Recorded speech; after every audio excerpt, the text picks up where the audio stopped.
The views and opinions expressed in this podcast are those of the hosts and guests and do not necessarily reflect the official policy or position of the podcast platform, its affiliates, or even the hosts. The information provided is for general informational purposes only and should not be taken as legal, financial, or professional advice. The host and guests are not liable for any errors of omission in the content, nor for any losses, injuries, or damages arising from the use of the information provided. Listeners are encouraged to seek professional advice relevant to their specific circumstances. Now enjoy the show.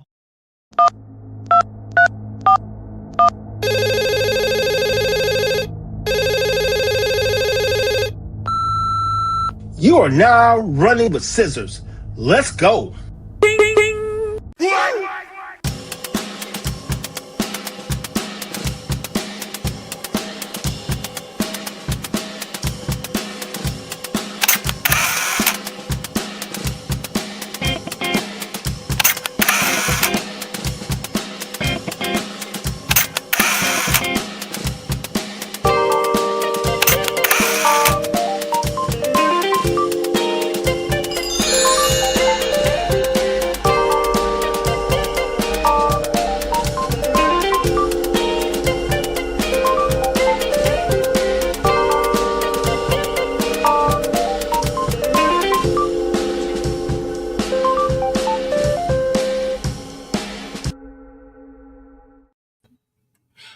What up? What up?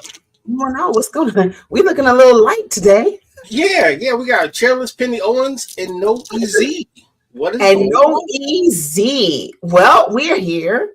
And running with scissors, everybody. I am one of your four hosts, Michelle with one L. Technically 3 right now. I'm RG. 3. And the empty chair is Penny Owens. I'm sure she'll be here at any time now. Momentarily. You know, you try to give it that little cue where they just hop into the chair. Like, that part. Yeah. That part. And shout out to all our WSAN radio listeners. Yes. Thank you. Welcome. Dope. I guess we go to the topic. Tell people what we're talking about. Absolutely. It's kind of it could be sad depending on how you look at it, but for the most part, yeah. But I think this is important that we touch on this. You know, it is the holiday season, and losing someone or losing a parent actually is not an easy thing to deal with. Thank you, Olivia. Appreciate that. Thanks, Liv. So yeah, these are tough days, and losing a parent. Yeah, it's a club that you don't want to be a part of, but eventually it will all find you. And you don't know it. And I always tell people, you know, I used to say things like, oh God, my mother died. I'm this way. I'm going to act this way. I'm going to be this way. You don't know until you know. Right. Basically, you don't know until you know. Yeah, it's like, the best way I can say it is like the mystery you don't know you have to solve until it's a thing. You know what I mean? Because you can fantasize in your mind, or not really fantasize, poor choice of words, but you can run all these scenarios through your mind, but until it happens, yeah, you don't know until it happens. Yeah. You don't know what you're going to do when something like that happens, because it's your mom, it's your dad, it's whoever, you know, it's your parent, so someone close to you. So that's, you know, but then, you know, it's the holiday. My mom passed away 5 days before Christmas. Oh, geez. So Christmas has always been like blah for me. Right. Until the last couple of years, I decided to honor my mother during that time because that was her favorite holiday. So instead of me being sad, I said, you know what? My mother loved the holiday. So let me just honor my mother during this time and make it a special day for us. So I decorate my house. I got my tree up. I do all the things. And I put myself in a better spirit than I used to be. Right. Hey, welcome to the show. Omega Sci-Fi Finest, Ezell Moon, and the one and only Penny Owens. She is now going again. That was a beautiful intro that I have to do over again. Jesus Christ. Yeah, so welcome, E. I'm just saying welcome to him like he's a guest. Yes. So this is what we're getting into today. We're talking about losing a parent during the holidays. And I think that the best way for us, or losing a parent in general, right? And coping and dealing with that grief, because there are ways you can get through it. I mean, I know sometimes it doesn't feel like you can get through it, but you can. And once again, San Antonio's finest. Hey everyone. Let me see. That part. Yep. Can you hear us? Yep. Sweet. So what's up, y'all? I mean, we already talked about what the topic is, but now that we have the whole crew here, let's get into it. I ain't gonna lie to y'all. I have nothing that is remotely good to contribute to this topic, other than what I'm saying, as someone on the outside looking in to those who have in fact lost a parent, whether they were on good terms or bad terms with that parent.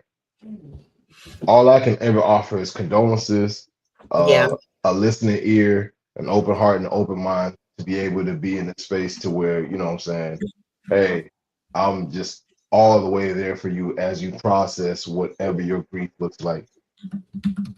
I know some people who have had some amazing relationships. I know some people who've had some rocky relationships, and I know some people who have had absolutely terrible, detrimental relationships. No relationship, or no relationship at all with their parents, but they, in fact, they lost them, and if you lost is lost. So however you process, no matter what, even if you didn't have a relationship or a solid relationship, or the loss is still felt. It's still a process, no matter whether you love, hate it, or most people can't just turn that off. There's a spiritual, maternal portion of you that's always going to be connected to them, whether you like them or not. So there's still going to be some type of process, whether it's acceptance, whether it's like it's whatever. There's a process. Or it could be well. Right. I know that's real talk. Yeah. Some people don't. If your parent was never present in your life and you hear that they passed away, you have no real emotional connection to them. You have learned to cope and deal with life without them being there. Yeah, by default, they taught you how to live without them. Right. Mm-hmm. So now that they're gone, it's kind of like, oh, damn. All right. What's for dinner? I mean, you know what? I think that even when your parents not present, it still affects you, even if you think it wouldn't. And I only say that just because there's only two people on this whole earth that are directly obligated to you. Your mother and your father. So whether they're there or not, there's a void that I don't think we can get away from feeling. Whether you know them or not, and having that option when they're alive, like maybe one day, or shoot, the animosity that's building whether they're alive and they're not present. But once they're dead, it's like you don't have that option. It's gone. Like whatever questions you had or whatever possibilities is gone with them. It's all. So you're saying like the hope kind of died with them, that there could be officially. All right. Yeah, officially. And my little cousin, he's a teenager. He lost his dad. Father wasn't present. Like he just was not a good person in his life. And when he found out, he was just kind of like, oh, okay. Yeah, it's kind of difficult to be like. And it was like, I think with him, because he's already made peace with the fact that he just wasn't going to be a good person in his life. And it was like, I think you can kill off a parent in your mind. Yeah. That's not explain that. Look, some people say it out loud. So when I say that, I mean like it's an emotional death. That connection to that parent not being there. It's like I don't have no connection with you. So basically, I'm gonna erase you from my brain. That's the only way that I can move forward in my life and be okay. I have to separate myself. So then, if you like somebody grown, if you're an adult and you find out that this parent that you didn't even know where they were, you had no relationship with them, no connection. You find out and you hear that they passed away. Is it like, it's kind of like a stranger. Well, I would say like this, depends on the scenario, because it might be something you learned that why they weren't with you, or, it could be the same circumstances what make you say, damn, if this hadn't happened, blah, blah, blah. Or they really wanted to rock for me, but this situation happened. So I wouldn't say it's cold turkey not knowing your parents, because sometimes there's stories that don't get revealed to you till you're older, or until ain't that the truth? Ain't that the truth? You know what I'm saying? Oh, that's true, or not at all. That happens all the time, for sure. That happens all the time. But then that's a whole nother thing that you have to deal with emotionally, because now you find out 30 years later that there was, the parent wasn't present because of your mama. Exactly. Now your whole energy changed because you're like, okay, well, I was mad this way this whole time, but I should have been looking at you. And we already know from childhood to adulthood, the information that you find out about your family is different. It's so different. Like from I'm not me, gonna lie to you. my mother never knew her father, so I never knew my maternal grandfather on that side. Didn't know her biological father, who we thought wasn't. And then the biological father was never around, and he passed. And my mom felt like that too, where it was just like, I don't know that man. I'm not missing anything. Somebody not being there and somebody not being there. What's the difference? But throughout it, we found out that he had several daughters with the same name from different people all over the place. Okay, so I guess this was his favorite name. So she shares that name with people she don't even know.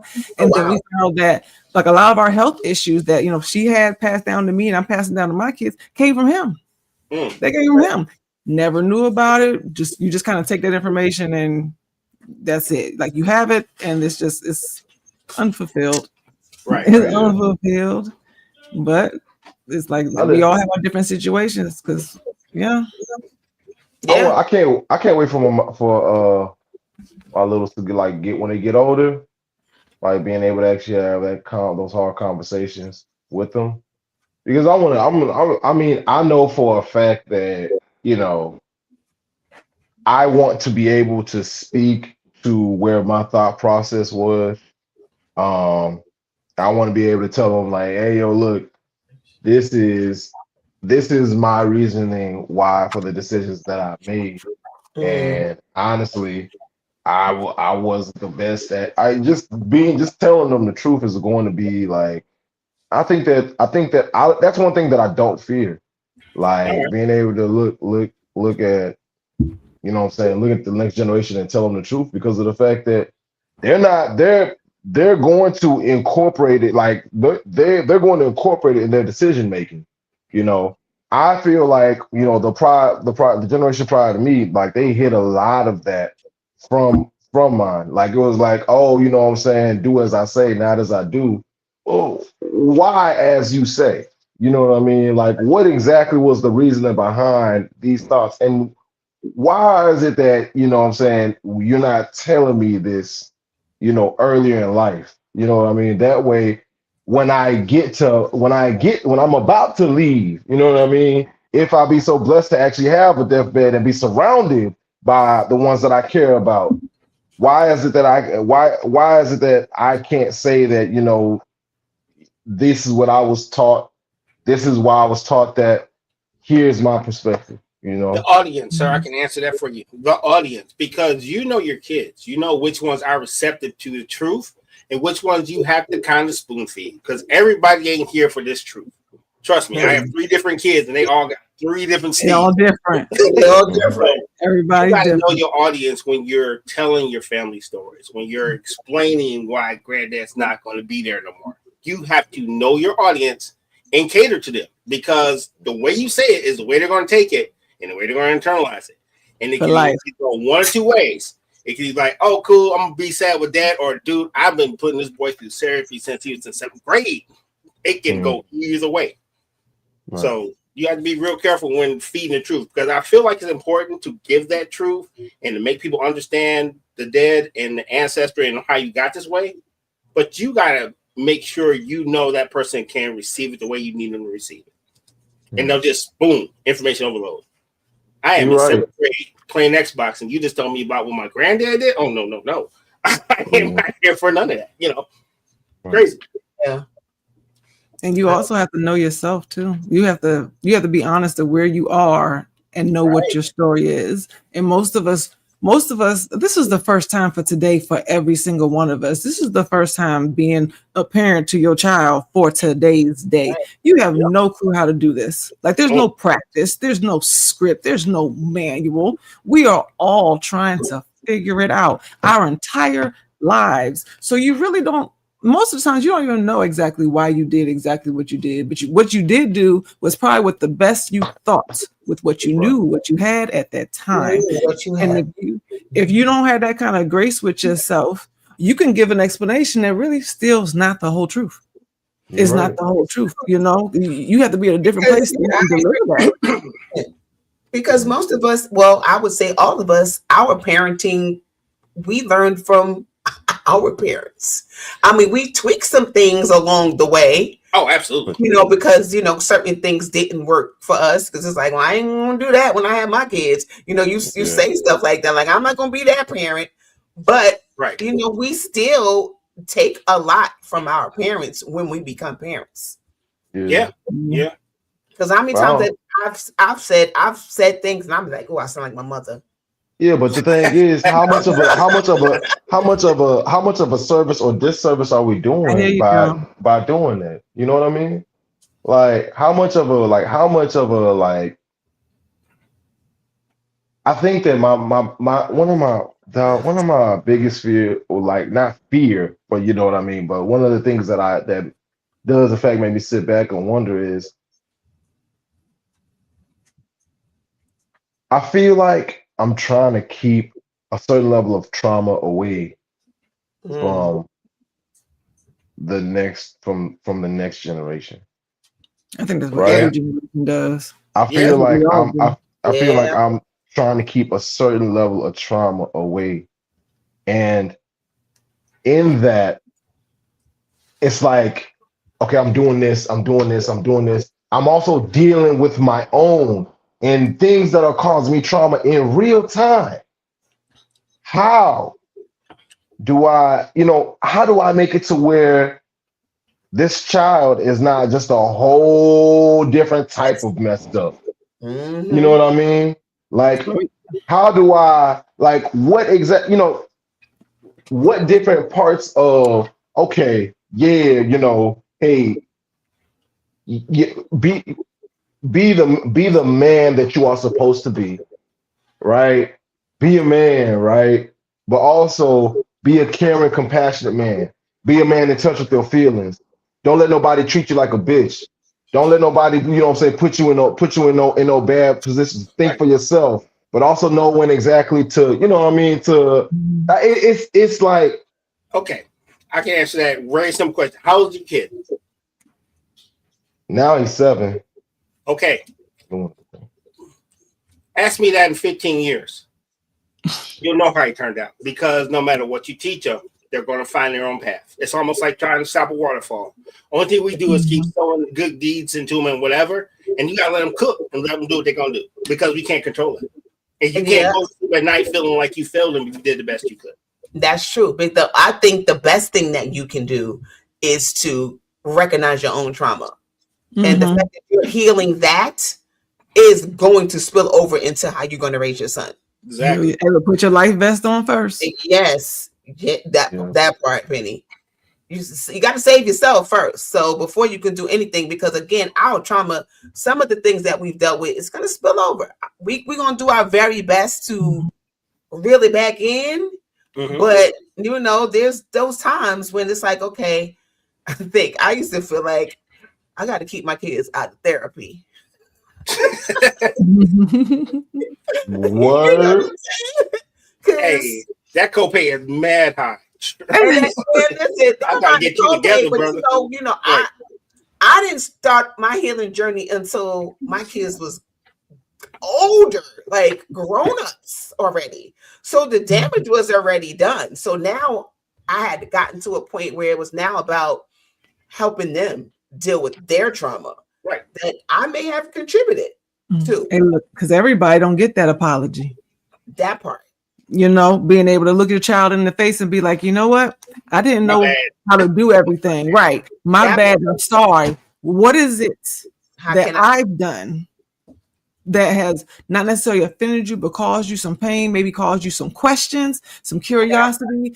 How did I do as a parent in your eyes? And you have to ask that for each child, because it's different. And you have to be humble enough to listen to what they say. I did that with my kids in the beginning of my healing, but after the divorce, and it's like, how did this affect you?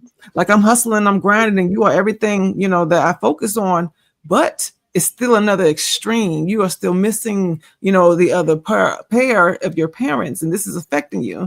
And I learned a lot about what I was doing to, like you said, Ezell, try to keep them from being traumatized. It's another extreme though. If it's not balanced, it's not balanced. And I learned because my childhood and the adults around me were definitely do as I say, not as I do. And I'm like, well, I'm watching you be wrong, so I'm not about to listen to you. And I hated that, not being heard. I knew I had questions and I was not heard at all. And they weren't talking and being honest. So I accidentally ended up being too honest with my children. They knew about the divorce. They knew what happened afterwards. They knew about my struggles and trying to get over everything and everything that I was doing between. And it was like, you know what? I accidentally took their childhood, then their innocence too, being honest. Because children don't need to know everything. Too much. I watched my mom move us around like we was running from the cops. And I was like, dang, I got some questions I can't even ask them. But I didn't know until adulthood what was happening behind these moves, right? And it was some serious stuff. So like, I had to look at my mom and instead of being like, well, dang, I didn't know this was going on, I'm upset, to, wow, you kept us out. I understand why. Yeah. Like, I didn't know none of that was going on. Good job. But we always, since we don't know, we do the extreme trying to avoid it. And you can't cause another problem. Yeah. But talking to the kids and being honest with my mistakes, accepting it, like pride alone, just put that joint down and just be like, how did I do for you? I learned a lot. Like, I didn't know the areas of aggression that I had that were, in my mind, better than back in the day. But to a child, it was still like, well, Mom, I can't really talk to you because when you mean business, you mean business. Right. And it's just like, oh, I thought I opened the door for you. And it was just like, yeah, but you don't see your face. The action, when you're talking, right up to the action. If I'm not going to say nothing to her, she going to black out. Yeah. Right. Tripping. Yeah, or she's about to go to the school and handle business, and now I can't go back because she doesn't. And all that's some of the things that I was dealing with that they didn't know about. Right. So it's like we keeping it inside. Is it commercial time? What we doing? Yeah, let's hit a commercial, and then let's circle back to how that's tied into our parents and how we lost them. Right. I think when we come back, you know what? I do want to touch on losing a parent that's still alive, because that's grief too. There's a grief. Definitely. Yeah. You know what? A death of a relationship is a death. Period. You're right. You're right about that one. Commercial. WSAN Radio, the soul of America and beyond. Join DJ Ron G and the WSAN crew every day for the Ron G Morning Show, Funk Friday, and Gospel Brunch Sunday. From local heroes to national guests, WSAN Radio connects you to the pulse of our community. One song, one story, one soul at a time. WSAN Radio, where music, motivation, and movement come together. Streaming live, follow us on Facebook, YouTube, and WSANradio.com.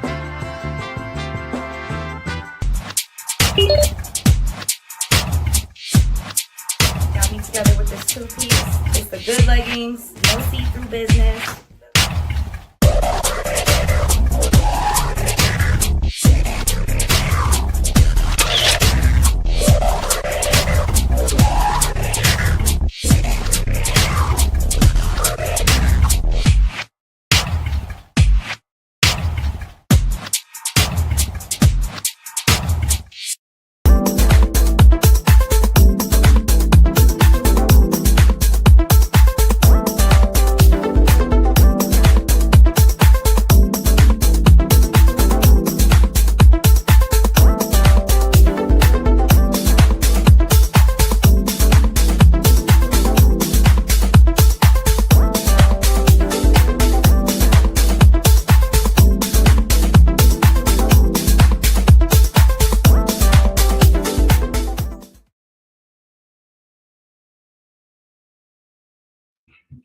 Welcome back. Round with scissors. I am RG. Sitting next to me is my brother.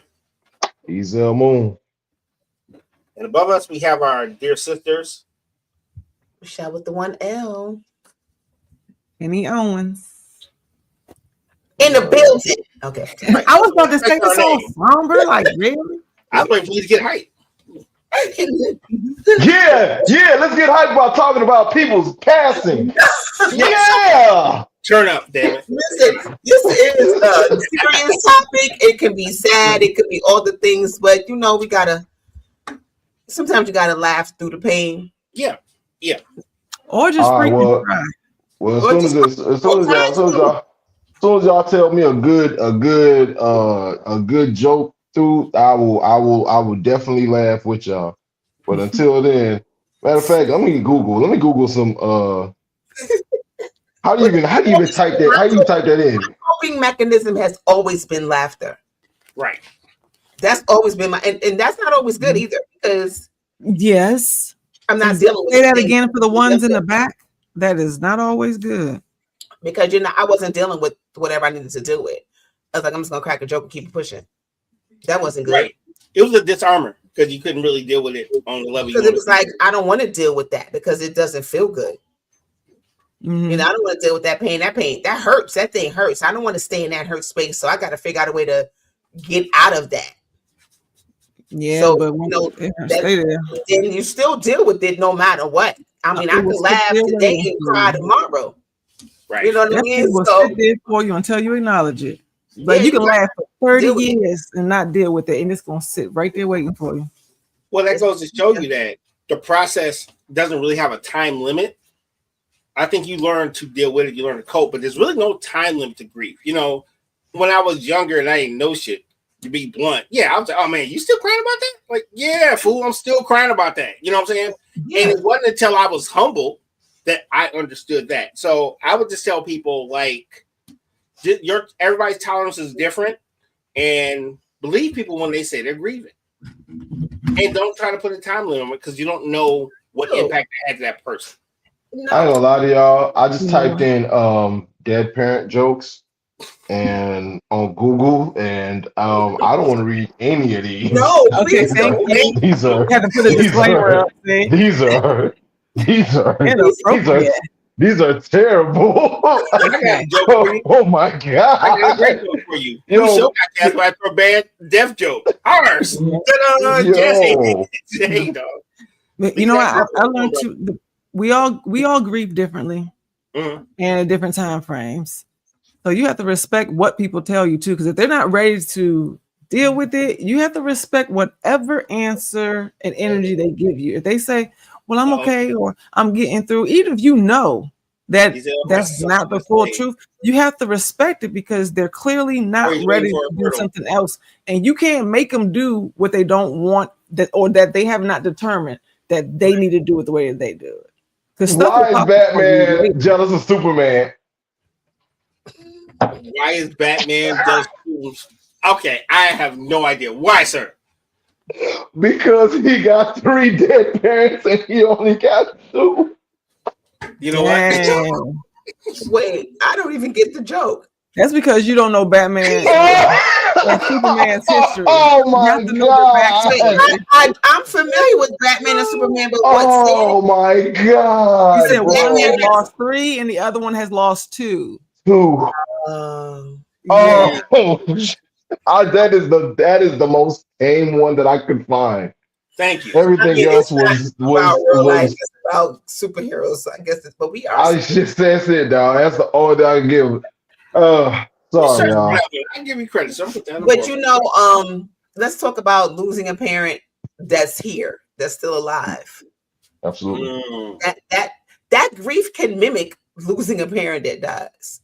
You talking about like the relationship goes bad, or you don't speak to them? Type no, of you don't know the parent.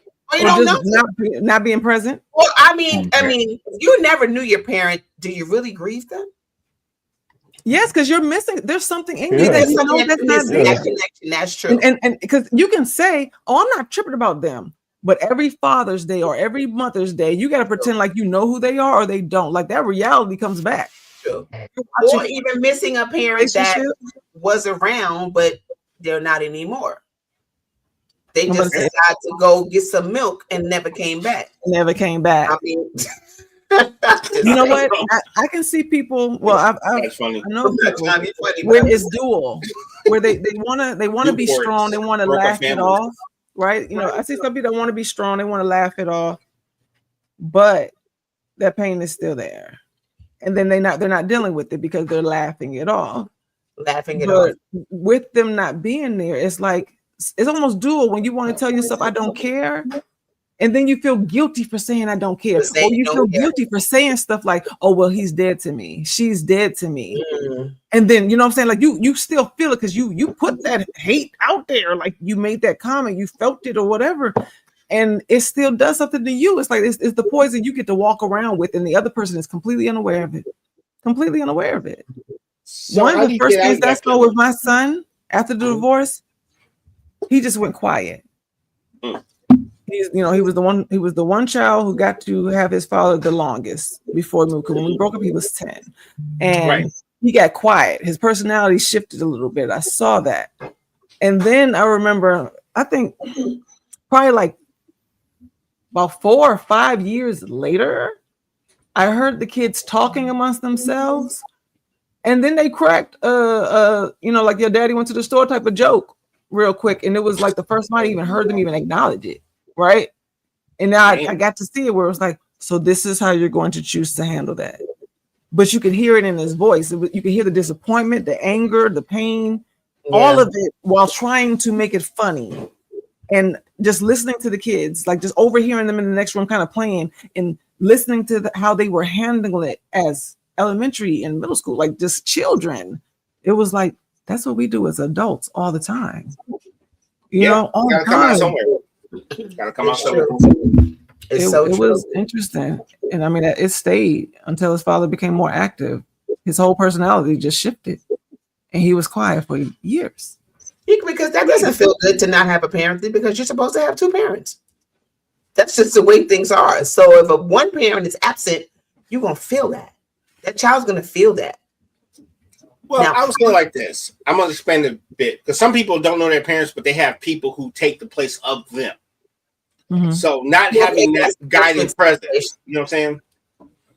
Because I know you have another people who didn't grow up with their naturals, but if a person who stepped up and became their parent, that became that significant person that they lost. Then you don't miss the parent then because you already have somebody that's doing.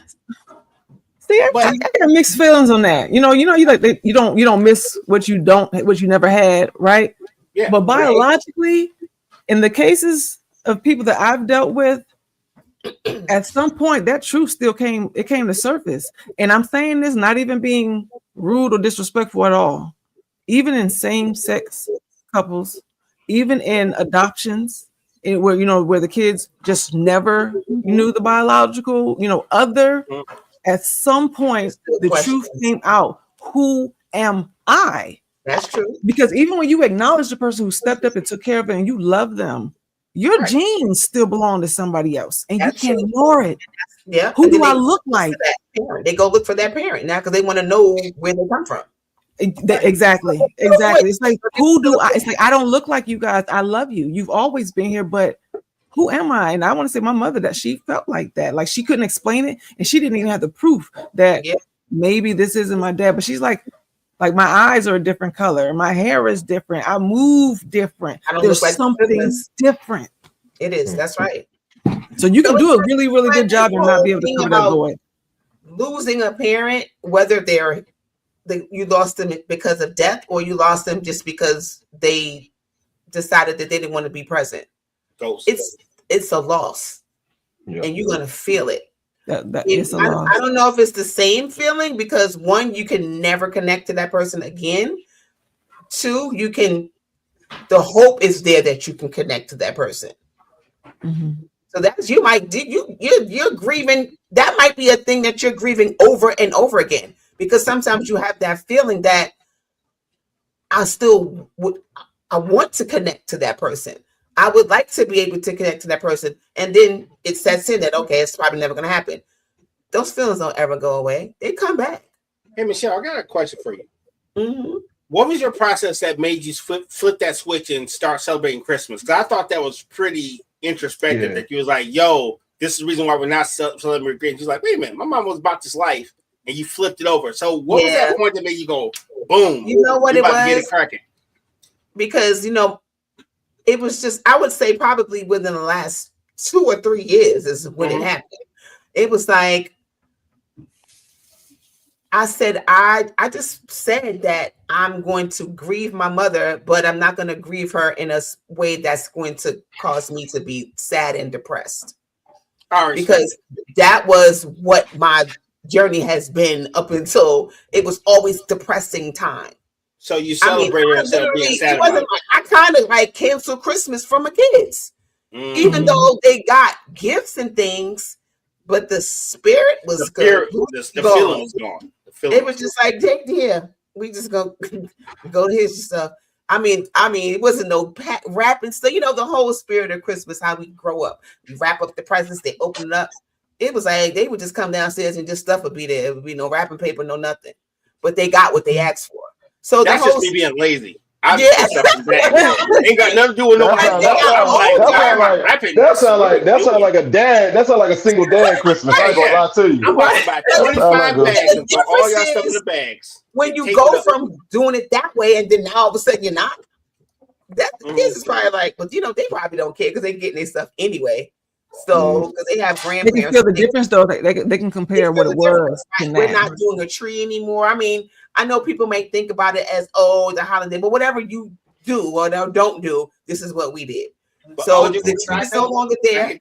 All jokes aside, I spent 4.5 hours wrapping these gifts for 35 seconds. No, thank you.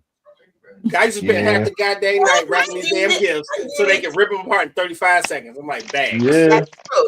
So what happened is that I said, you know, because I've been on my healing journey for a little bit of time now. So this is part of that. It was like, you know what? I don't want to be depressed. I don't want to. When I think about my mother, I don't want to go get sad. So you made a decision. I made a decision that I'm not going to do that anymore. So now I honor my mother during the holiday time. You know what? We're going to put up this tree. We're going to decorate the house. We're going to feel good. We're going to play Christmas music. We're going to do all the things that I did growing up with my mother because I know this is her favorite time of the year. So I'm not going to be depressed anymore because being depressed wasn't working for me. My mama's not here. She's not coming back. So now I needed to honor her. So that's what it's about now for me. Just honoring my mother. All right, cool. So acceptance and then celebrating her life. And then celebrating her life. And I'm mourning it. Like I'm not in mourning anymore. It's like I guess mourning could look so many different ways, but I don't feel like I'm in mourning anymore. But mourning is sometimes not a bad thing. It's the activity you take while you're mourning that makes it bad. You know what I mean? Just the idea of mourning is not like, oh damn, you know. So you have to handle it in a way that, you know, keeps your sanity and doesn't ruin your life. And doesn't harm other people. Yeah, it's always been a sad thing. Like during mourning, you know, it's never been looked at as good. Yeah. But there's levels to this. You know what I'm saying? It's a process. It's a process. It don't feel good either for those that's like, you know, it's mourning. That's how that works. Yeah, I think that if you during the holiday time, because even if you lose your parent, it doesn't have to be Christmas time. Losing a parent, you're going to think about that parent during the holidays because you know what you did around the holidays with your parent.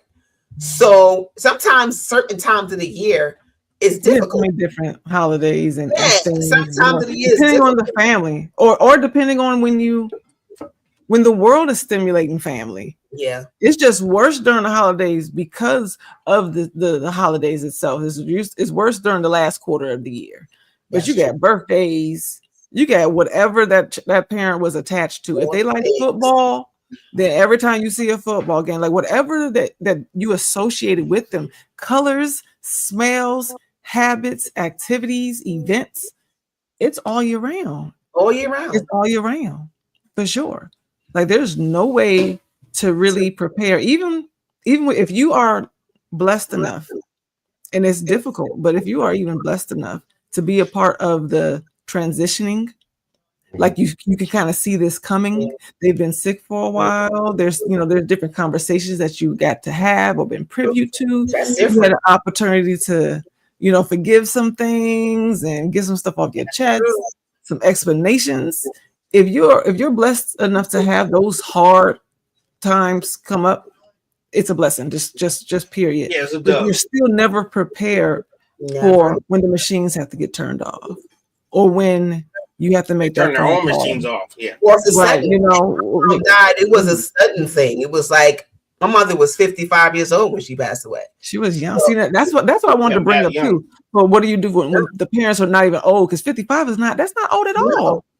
A few years under you. I was 27 or 28, somewhere around there, I think it was. That's a young, that's a young loss. Yes, I was about 20. Yeah, I was about 28, I would say. See, I thought you lost like more recently and things because the Christmas it's been over 20 years. This year is going to be 20, I think 27 years. And you're just bringing Christmas back, aren't you? That's what I'm saying. It was the last year. I thought this was a new loss. Really? No, dude.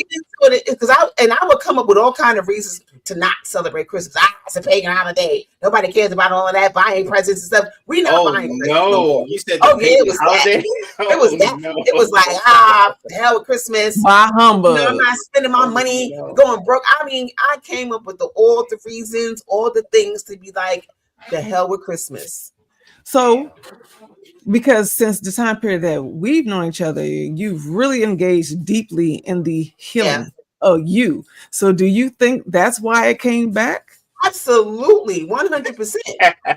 100%. If it wasn't for that journey, I don't know if I would be in the position where I am right now when it came to just thinking about the holiday. This holiday spirit. You know, I'm all about family. I feel like holidays are for family. However you celebrate it, whether you want to go out and spend your money on gifts or whatever the case may be, if that's your thing. For me, holidays are about family. And that's how I look at it now. It doesn't have to be about spending a bunch of money either. It's just being around my family.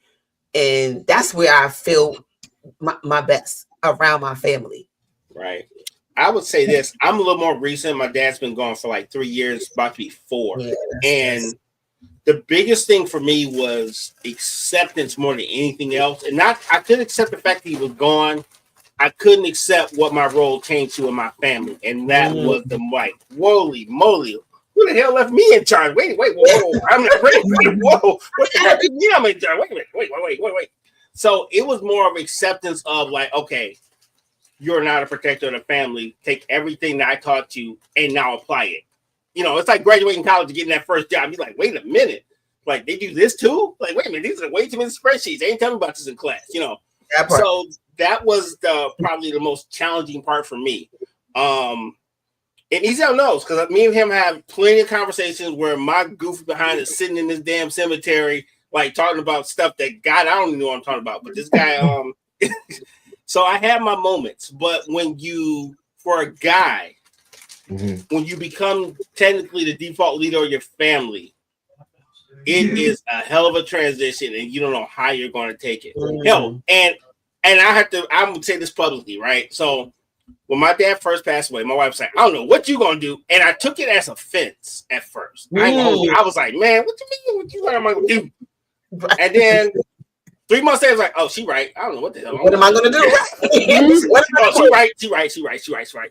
But she wasn't saying it as like, yo, you about to be bugging. She was like, yo, I care about you, but I don't know how to help you. And at that time, I know how to help myself. So that's been the biggest transition, is like being everything that my dad seen in me and imparting his wisdom. Yeah, right. That's a total. My mom's still here. Shout out to my mom, but it's different because I already see the transition from like, yo, like, oh, dad over there, like, oh shit, he not. All right, I'll be there in a minute, mama. So shit, right? He's not over there. You gotta go and handle business that your mama needs you. Yeah, indeed. But I still have to be present in this moment right here because I live here. Right. And that's what my dad was really good at. Like, he'd be over here helping them, doing this right there. Somebody come to OG, he'd fix this, and then he'd just go back to doing whatever the hell he does. Now that's me. I'm like, you did all this? Like, hey, dog, wait a minute. This is a no appreciation. A lot of stuff to do.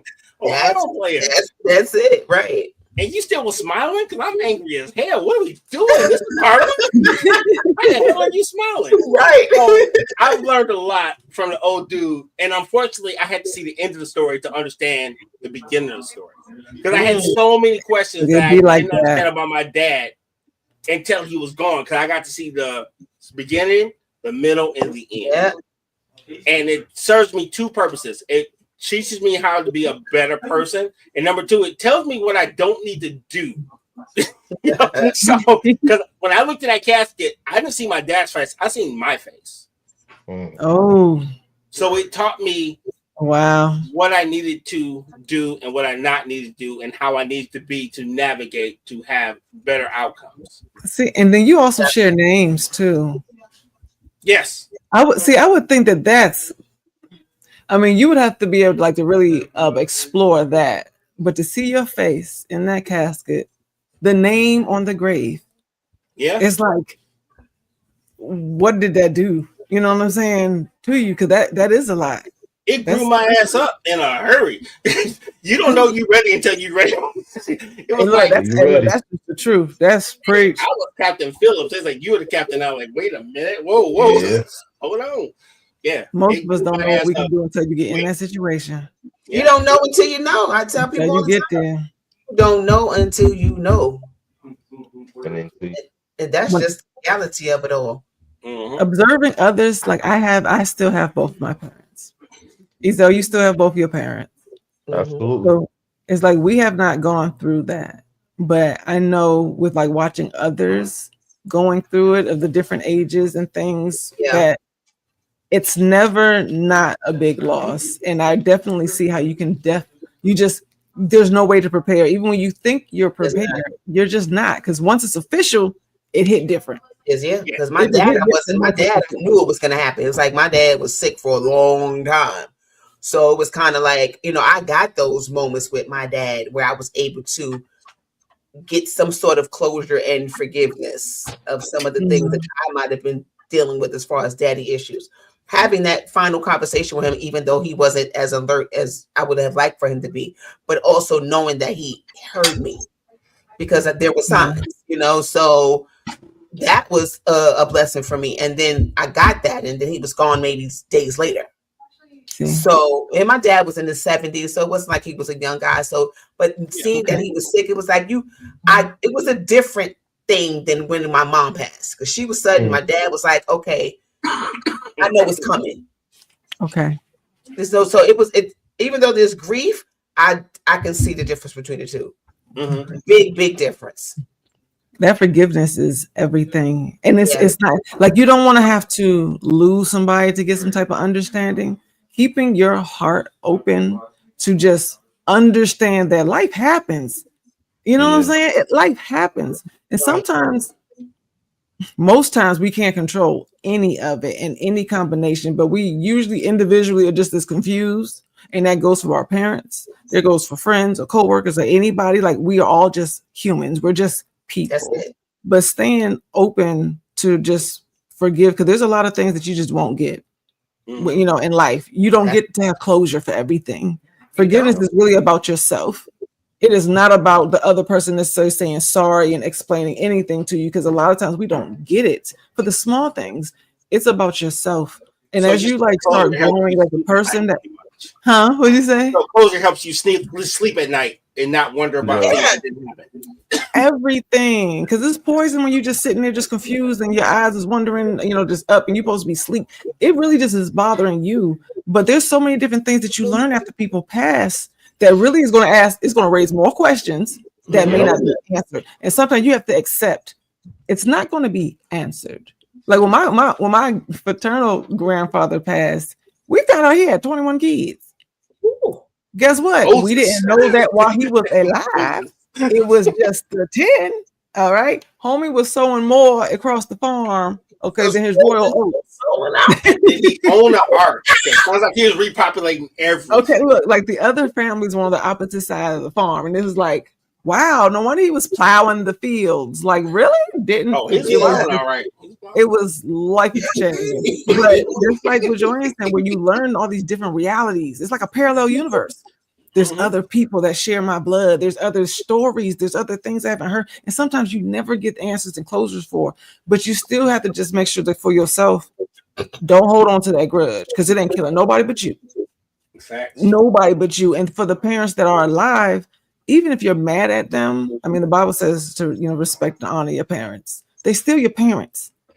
Yep. Maybe they didn't do a good job. Maybe it wasn't the way that you would have done it now, but just accepting the times were different for them than it is now. Therefore, the situations and the stories, all of that. And be okay with it just didn't work. But you know what? I appreciate you. At least, I'm glad that you were irresponsible or however, and I was still here, that you brought me to this world. Thank you. And I want to say one more thing. For those of you guys who have your parents, regardless of your relationship, try to understand them and try to enjoy them if you have the opportunity to do so. Please. Because no matter what, they may get on your nerves. They may text you 1,000 times a day. You might have to take out the trash 7 times a week. Once they're gone, you will wish that you had those annoyances. So try to do 2 things for me. Trust me. Bumby said, "Listen to me now. Listen later on." Listen. Do I say pretty much listen to me later on? Try to get a relationship. Try to pick their brain. Yes, ask questions. Ask as many questions why you still have them, and try to make the best relationship you can with them. Yeah, just listen. It will help you in the long run. Yeah, because those questions are unanswered. Exactly, but it's like, and listen to them. Like, be curious. In everything we do, be curious like a child. Because if you're open to learning about your parents while they're alive, listen to how they answer questions differently. Listen to the questions that they don't answer. Like, watch their body language. Because we've learned in this day and age, we've learned a lot about history and traumas and things, right? So look at your parents with a whole new lens and just be curious. Why do they do this or why do they not? Like, try to build your own little story in a sense. Just by watching them and listen, let them tell that same story 5 and 6, 7 times. Just listen, like let them be who they are to the end. And because I've dealt with all age groups, anything is possible. When you are open to listening to your parents, even at 87, you can still get an apology. You can still get some questions answered. Like, because they know, especially the ones who know that they're dying, you'd be surprised how many things they just let go. Like, you know what? All right, it's time to come clean. I'm not trying to die with this. So, but you have to be present to receive that information. Right. You got to be present. You don't have to accept it, but you do have to present to the best of your ability. Because exactly. Try to prepare the family, because you know what, in our culture, especially because of the generation in front of us who didn't want to talk about the issues and the pride and the fear of the truth coming out, I've seen in our culture where there's so many different things that was not prepared for the next future, right? So in other cultures, when they passed, you get a house before you even graduate high school type. You know what I'm saying? That is something that's, we don't pass down businesses and legacies and land, but help get your parents' affairs in order so that if you become the matriarch, like when you think about, don't be so caught up in what they didn't do and what needs to do, to just be like, this still continues. How are we going to handle business moving forward? Right. Like find out the truth. It is the truth. Because trust me, it's going to be your problem, whether you want it to be or not. You might as well understand what you need to know right sometimes now. It's your problem while they're still here. You're right. Yeah. And I don't mean that in a bad problem way. while they still here. You probably got more information than the next man. That's true. That is true. That is so true. It's a burden, but it's a blessing because most people are not prepared at all. Like right now, when you think about it, we're just trying to teach our, the older generation how to use technology and stuff, right? But it's like, what are their passwords? What emails are they attached to? What accounts have they opened? And now, with the way that we are going economically, you'd be surprised how many things you can't touch, whether you're blood or not, because it was not legally written down. These banks don't care. You can't have access to that money. We're going to give it back to the state. You can live in that house. And I've seen it more than a few times that I like to even admit to, where literally the house is kicking the whole family out because no one's name is on it. Because no one knew what the true conditions or the situations were with, the legalities of what their parents had, refinanced, or no longer own. And now the whole family is not your friend. Understand what you need to understand yesterday. Probate is not your friend. No, okay. It's not. The bank will take it back. They don't care. They don't care. Immediately. They do not care. Nope. So it's like find out the truth. To the end of the hour, at the top of the hour, we're almost done. I do want to leave everybody with a little bit of something. If the holidays feel heavy this year, just know that you are not alone. Grief doesn't mean you're weak. It means you love deeply. And even in moments when you feel empty, your love and your memories are still full. And you are doing the best that you can, and that is enough. Yep. Yes, it is. Yes, it is. Hey, look, and you are loved. If don't nobody else tell you, we can tell That's you. right. We love you. You are loved. Absolutely.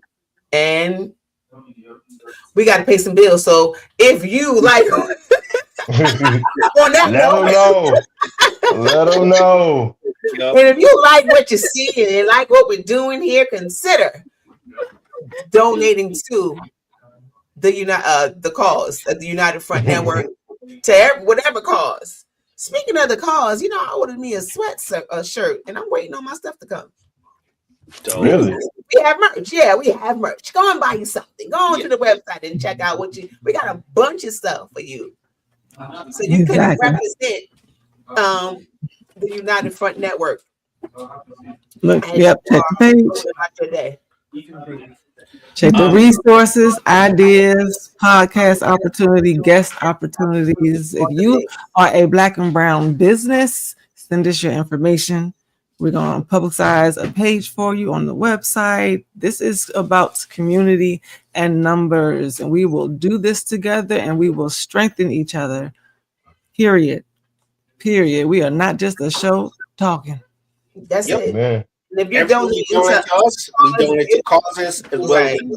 That's what I was about to say. You're not just donating to the network, you're donating to the network and more. Yeah. and more. Exactly. Hey, look, you're donating to your network, right? It's the United Front. That is all of it. The People's Network. I love it. People's Network. The People's Network. Yes. There's power in numbers. So if you see a cause that needs some help, send that information to us too. Like we want to support, we want to get awareness out. So everyone, this is a nationwide platform. Wherever you are, if your voice needs to be heard or someone else's needs to be spoken up on your behalf, do so here. Send us an email at weareunited@myyahoo.com and go to the website. Like, this is for real. We have to do this strong. There's power in numbers. We're at the end of the quarter for this one, and 2026 is going to be a doozy. So let's go ahead and stop playing with it. Don't play with it.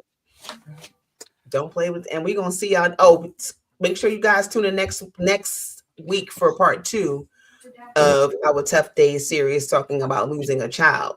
Ooh, can I make a quick little interjection here? Yeah. Yeah. Monday on the Ops is game night. So we're going to play.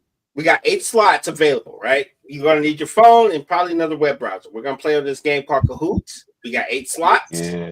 It's random trivia. It's pretty fun. And first place gets a $10 Amazon gift card. Second and third place get $5 gift card. So we giving out money. Not a lot. I ain't got to get. I think I'm going to be a guest on Monday. I'm coming on the show. Hey, hop on the show. Back. Grab your phone. I'm coming on. I'll give guys the website. You can download the app to your phone. It's totally interactive. I have no idea what these questions are going to be. So, so all we're going to do is pretty much have some fun next week. So is it going to be audience participation? How can Absolutely. That's why I said we got 8 slots. Oh, that should be fun. So here's what happens. I'm going to come on. I'm going to say, hey, got your Kahoots downloaded? Yep. And I'm going to give you the game code. You put the game code in, you're in. Then we run from there. So are the hosts playing too, or this is just for the audience to win? Considering we got 3 hosts. Right. Let the audience win. Yeah, the audience. Let the audience win. Yeah, hop on in. All right. That should be fun. Already. See you guys next week. Peace.